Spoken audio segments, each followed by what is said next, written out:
வருகிற 12ஆம் தேதி திங்கட்கிழமை காலை 9:30 மணி அளவில் தலைமைச் செயலகத்தில் சட்டமன்ற பேரவையுடைய மண்டபத்தில் சட்டப்பேரவையில் தமிழக முதலமைச்சர் எடப்பாடி பழனிசாமி அவர்கள் தலைமையில் துணை முதலமைச்சர் ஓ பன்னீர்செல்வம் முன்னிலையில் தமிழக சட்டப்பேரவையினுடைய தலைவர் தனபால் அவர்கள் மறைந்த முன்னாள் முதலமைச்சர் ஜெயலலிதாவின் திருவுருவப் படத்தை திறந்து வைக்கிறார். அதற்கான அதிகாரப்பூர்வமான அறிவிப்பு இன்று வெளியாகி இருக்கிறது. சட்டப்பேரவையினுடைய செயலாளர் பூபதி அந்த அறிவிப்பை வெளியிட்டுள்ளார். அதன் அடிப்படையில் வருகிற 12ஆம் தேதி காலை 9:30 மணி அளவில் மறைந்த முன்னாள் முதலமைச்சர் ஜெயலலிதா அவர்களின் திருவுருவப் படம் திறந்து வைக்கப்பட உள்ளது. அதற்கான அனைத்து விதமான ஏற்பாடுகளும் தொடர்ந்து நடைபெற்று வருகிறது. அனைத்து சட்டமன்ற உறுப்பினர்களுக்கும் இந்த தகவல்கள் அனுப்பப்பட்டிருக்கிறது. அதற்கான அழைப்புகளும் தனித்தனியே சட்டமன்ற உறுப்பினர்களுக்கு அனுப்பி வைக்கப்பட்டுள்ளது. இதன் அடிப்படையில் வருகிற 12ஆம் தேதி திங்கட்கிழமை காலை 9:30 மணி அளவில் சட்டப்பேரவையுடைய மண்டபத்தில் தமிழக முதலமைச்சர் தலைமையில் துணை முதலமைச்சர் ஓ பன்னீர்செல்வம் முன்னிலையில் சட்டப்பேரவையுடைய சபாநாயகர் தனபால் அவர்கள் மறைந்த முன்னாள் முதலமைச்சர் ஜெயலலிதா அவர்களின் திருவுருவப் படத்தை திறந்து வைக்கிறார். இதில் மற்ற சட்டமன்ற உறுப்பினர்கள் அனைவரும் கலந்து கொள்வதற்கான அழைப்புதல் தனித்தனியே அனுப்பி வைக்கப்பட்டிருக்கிறது. ஏற்கனவே இந்த திருவுருவப் படத்தை திறப்பதற்கான அனைத்து விதமான ஏற்பாடுகளும் நடைபெற்று வந்த நிலையில தமிழக முதலமைச்சர் தலைமையில் துணை முதலமைச்சர் ஓ பன்னீர்செல்வம் முன்னிலையில் அதே போல தனபால் அவர்கள் சட்டப்பேரவையுடைய தலைவர் சபாநாயகர் தனபால் அவர்கள் திருவுருவப் படத்தை திறந்து வைக்கிறார். அதற்கான முறைப்படியான அதிகாரப்பூர்வமான அறிவிப்பு தற்போது வெளியாகியுள்ளது. பாஸ்கரன், இந்த திருவுருவப் படத்தை பிரதமர் நரேந்திர மோடி திறந்து வைப்பதாக முன்னதாக தெரிவிக்கப்பட்டது. தற்போது அந்த திட்டத்தில் மாற்றம் ஏற்பட்டதற்கான காரணம் என்ன? அது பற்றிய தகவல்கள் பாஸ்கரன். குறிப்பாக சொல்ல வேண்டும் என்றால் தமிழக முதலமைச்சர் எடப்பாடி பழனிசாமி அவர்களுடைய தலைமையில் தான் இந்த நிகழ்ச்சியானது நடைபெறுகிறது. அதற்கான அனைத்து விதமான ஏற்பாடுகளும் நடைபெற்று வந்தது. குறிப்பாக பாரத பிரதமர் நரேந்திர மோடி அவர்களிடம் நாள் கேட்கப்பட்டிருந்தது. அவர் வெளிநாட்டு சென்றிருக்கிறார். இரு தினங்களில் அவர் இந்தியா திரும்புவார். இந்த நிலையில் பார்க்கும்போது நாடாளுமன்றத்தினுடைய கூட்டத்தொடரானது தொடர்ந்து நடைபெற்று வருகிறது.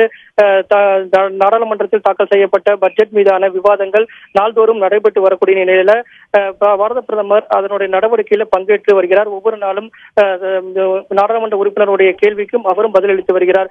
இந்த நிலையில இந்த நிகழ்ச்சியானது இன்று அதிகாரப்பூர்வமான அறிவிக்கப்பட்டிருக்கிறது. வருகிற 12ஆம் தேதி காலை 9:30 மணி அளவில் நடைபெறுவதற்கான அதிகாரப்பூர்வமான திருவுருவப் படத்தை திறப்பதற்கான அதிகாரப்பூர்வமான அறிவிப்பு வெளியிடப்பட்டிருக்கிறது. அவர்களிடம் நேரம் கேட்டபோது நேரத்துக்கான வாய்ப்புகள் இல்லாத நிலையில்தான் தற்போது தமிழக முதலமைச்சருடைய தலைமையில் துணை முதலமைச்சருடைய முன்னிலையில் சபாநாயகர் அவர்கள் திறந்து வைக்கிறார். இதற்காகவே ஏற்கனவே அவர்கள் நேரம் கேட்கப்பட்டது. நேரம் கிடைப்பதற்கான வாய்ப்புகள் இல்லாமல் இருந்தது. நாடாளுமன்றத்திற்குரிய கூட்டத்தொடர் நடைபெற்று வரக்கூடிய நிலையில அவர் பாரத பிரதமருடைய நேரம் ஒதுக்கி இங்கு திருவுருவப் படத்தை திறப்பதற்கான சாத்தியக்கூறுகள் இல்லாத காரணமாகவே கூறப்படுகிறது. இதன் நிலையில்தான் தமிழக முதலமைச்சர் தலைமையிலும் துணை முதலமைச்சருடைய முன்னிலையிலும் சபாநாயகர் தனபால் அவர்கள் திருவுருவப் படத்தை திறந்து வைப்பதற்கான அனைத்து ஏற்பாடுகளும் மேற்கொள்ளப்பட்டிருக்கிறது. அதற்கான அதிகாரப்பூர்வமான அறிவிப்பு வெளியிடப்பட்டுள்ளது. விரிவான தகவல்களுக்கு நன்றி பாஸ்கர்.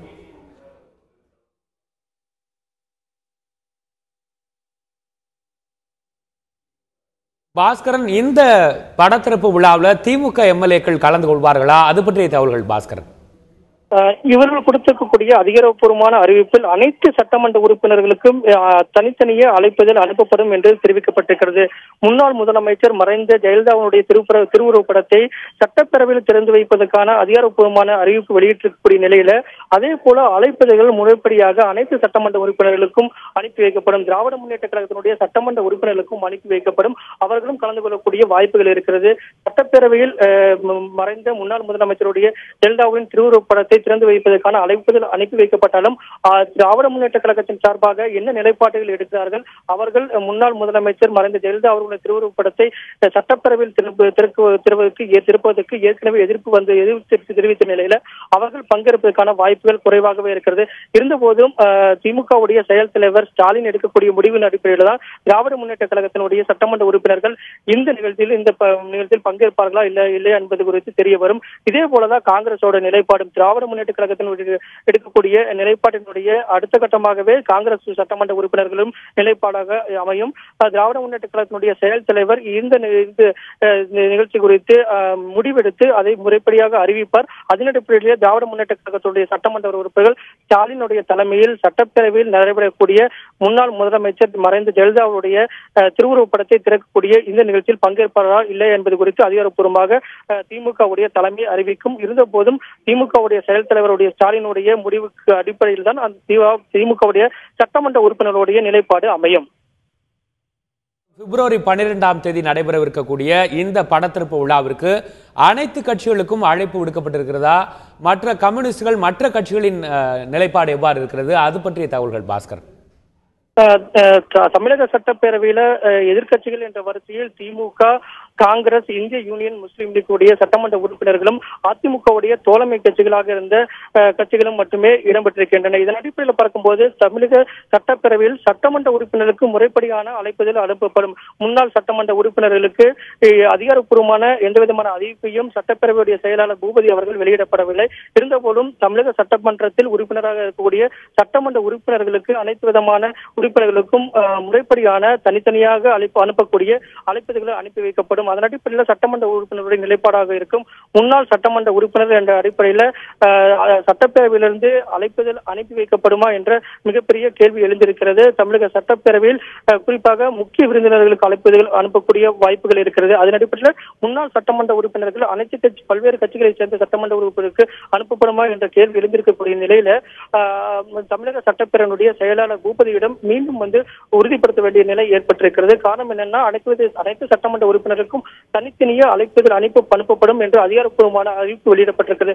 மற்ற கட்சியை சேர்ந்த முக்கிய நபர்களுக்கு, கட்சியினுடைய முக்கிய நிர்வாகிகள், தலைமை பொறுப்பில் இருக்கக்கூடிய நிர்வாகிகளுக்கு அனுப்பி வைக்கப்படுமா அல்ல அதை தாண்டி மற்ற மாநிலங்களில் இருக்கக்கூடிய தலைவர்களுக்கு அழைப்புதல் அனுப்பப்பட்டு அந்த நிகழ்ச்சியை வெகு சிறப்பாக நடத்துவதற்கான ஏற்பாடுகள் ஒருபுறம் நடந்தாலும் அழைப்புதல் அடிப்படை அனுப்பக்கூடிய நடவடிக்கையில் சட்டப்பேரவை செயலாளர் பூபதி அவர்கள் ஈடுபட்டிருக்கிற குறைந்த நாட்களில் இடைவெளியில் இருக்கக்கூடிய நிலையில அதுக்கான சாத்தியக்கூறுகள் வெறும் குறைவாகவே இருக்கிறது. தமிழக சட்டப்பேரவையில் சட்டமன்ற உறுப்பினர்களுக்கு அழைப்புதல் அனுப்பப்பட்டு அவர்கள் பங்கேற்கக்கூடிய நடவடிக்கையாகத்தான் இந்த நிகழ்ச்சி அமையக்கூடிய வாய்ப்புகள் அதிகமாக உள்ளது. உங்களுடைய விரிவான தகவல்களுக்கு நன்றி பாஸ்கரன்.